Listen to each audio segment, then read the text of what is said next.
Let's address the concept of functions. In a lot of our projects, we have custom functions that are defined that execute different pieces of logic. When we look at every Arduino program, in fact, setup and loop are two functions. Setup is only executed once, and loop is run again and again.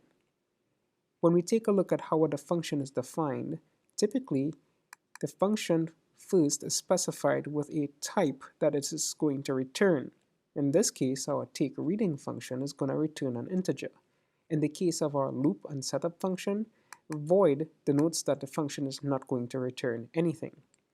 Next, after we specify what type of variable, or if any, is being returned from our function, we have the name of the function, followed by parentheses or brackets, and within here there may be one or more arguments that are specified that our function can operate on.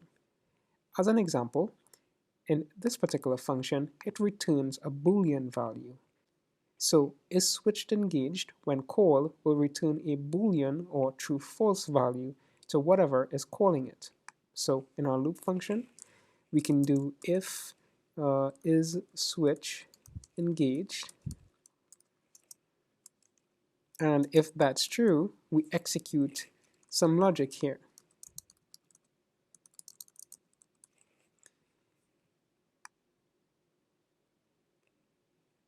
In this particular case, our functions takes an argument. So in our convert to Celsius function, it returns a floating point value, and it also takes in a Fahrenheit reading, which is of type float.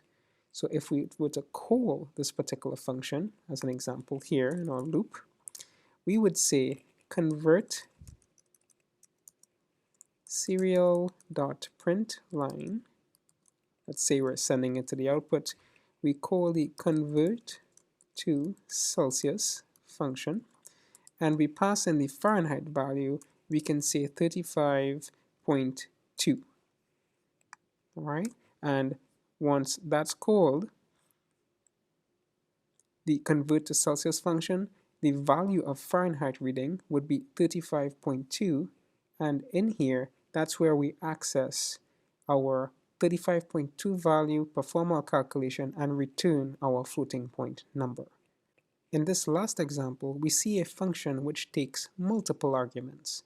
So calculate sum returns an integer, and it takes a number 1 and a number 2, which are of type integers.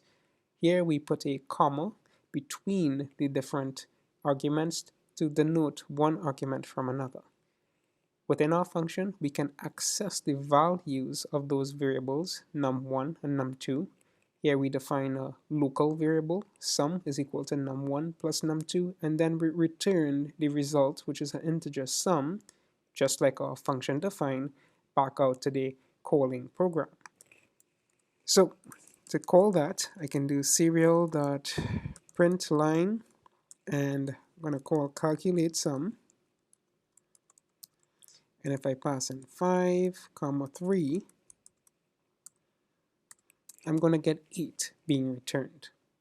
And that in a nutshell is functions and how they work. Let's talk about arithmetic operations.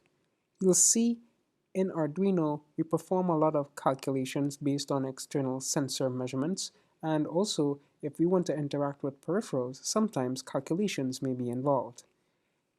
The arithmetic operations, the core common ones, are addition, subtraction, multiplication, division, and modulus calculations. So to perform addition, we can do int total is equal to 5 plus 3 as an example. And if we have readings, which we define as integers, we can do an int total is equal to reading 1 plus reading 2. That's going to take the value of whatever is stored in reading 2, add it to the value of whatever is stored in reading 1, and store that new value in total. To do subtraction, as an example, int difference is equal to max reading minus min reading. So we use that minus sign to perform subtraction. To do multiplication, we use the asterisk symbol.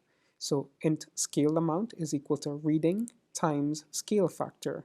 This is going to return whatever the value that reading is multiplied by whatever is stored in scale factor, and it's going to assign that new value to scaled amount. To perform the division, here we have int measurement is equal to reading divided by 10, and we use the backslash as our division indicator, and that's going to divide that reading value by 10 and assign that result to the measurement variable.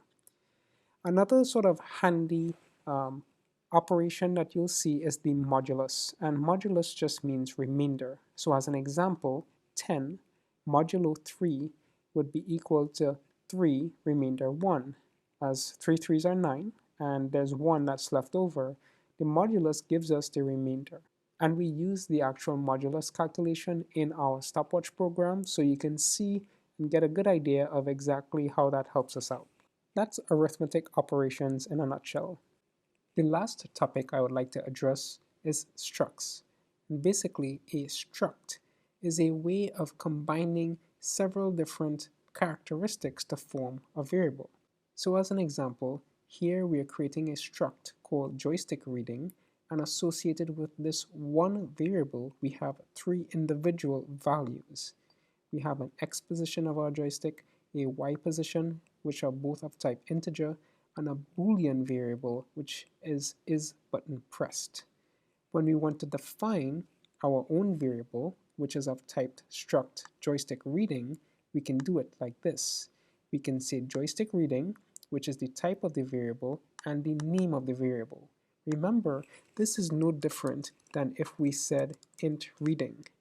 Remember, in our classical definition, reading is the name of our variable and int is the type. In this case, we're saying current reading is the name of our variable and it is of type joystick reading, which is a type of struct. When we want to access or set the individual values of our struct variable, this is how we do it. So we can say current reading dot x position is equal to 125, current reading dot y position is equal to 225, and similarly we can say current reading dot is button pressed is equal to false. The benefit of this is that we can group associated values for a variable and have everything housed in one complete variable, sort of like we're creating an object in object-oriented programming. And that, in a nutshell, is what a struct is.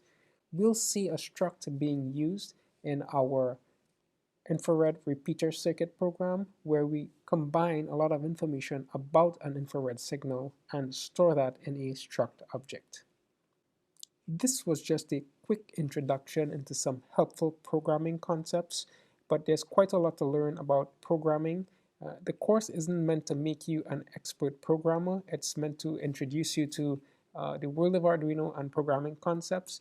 So to help you out, if you want to improve upon your programming skills, I'll post a few programming resources and books in the resources section for the lecture, and you can take a look at this in more detail to delve a little deeper into programming concepts.